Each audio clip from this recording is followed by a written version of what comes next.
Tingginya curah hujan mengakibatkan Sungai Saleto meluap dan merendam ratusan rumah warga.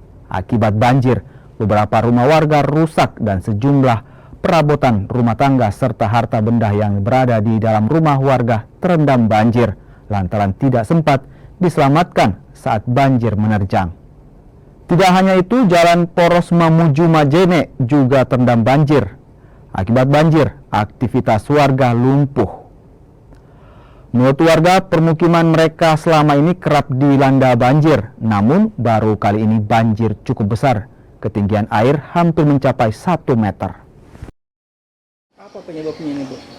Ya, air meluap itu air sungai. Dari belakang? Iya. Dan memang hujan deras juga tadi? Iya, deras sekali. Deras sekali ya? Berapa tingginya tadi air di dalam rumah ta?